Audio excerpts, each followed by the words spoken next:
Today I'm talking about boundaries. Now, many of you have reached out to me and said that you have struggled to put up healthy boundaries with people in your life.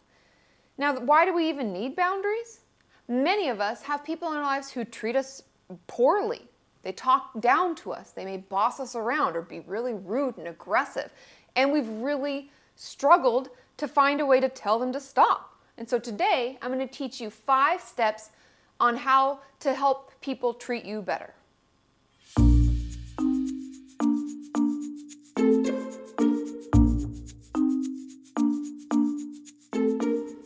There may have been a time in our lives when we were too young, or we didn't really have any control over our situation, and therefore we had no other option but to let people treat us in an undesirable way.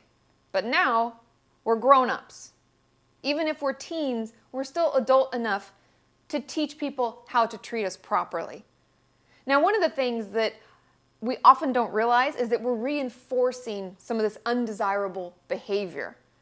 Let's give an example, okay? So let's say we have someone in our life who's really bossy, really pushy, and they're aggressive, and they keep asking for things until we're exhausted, we don't want to fight with them, and we give in, and they get their way.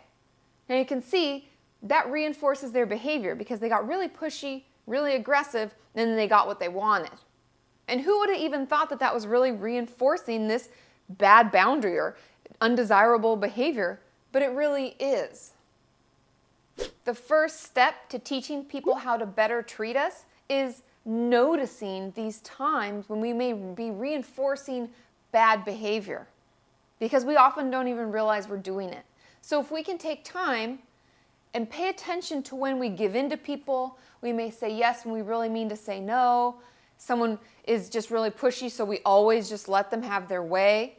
Start recognizing when this is happening, because that's where we can start.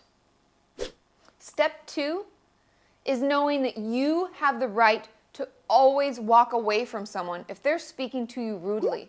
I find many of my clients, even myself sometimes, feeling like I have to have certain conversations, or I'm forced to have to sit there and be berated by someone, or to stay on the phone while someone is just making me feel like shit.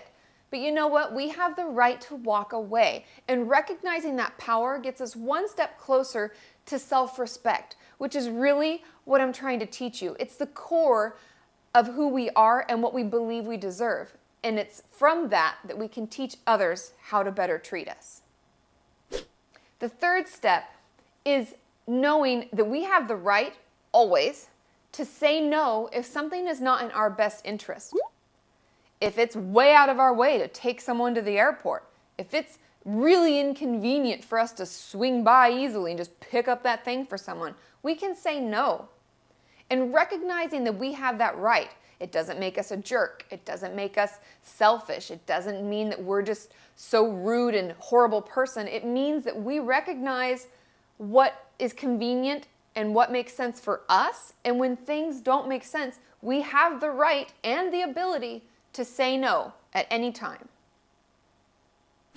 The fourth step is recognizing that we have the insight and we have realized relationships and situations that just really feel icky and are unhealthy. And we are able to distance ourselves from those people. Now, I know for many of you, you may live at home, and I've had many messages, people say, what if my parents are toxic, and what if they're the ones that are overstepping boundaries? We still have the ability to distance ourselves. In certain situations, we can make sure that we're not around them, or we're not part of the discussion, or we're not available to talk about this certain situation that we don't want involved in.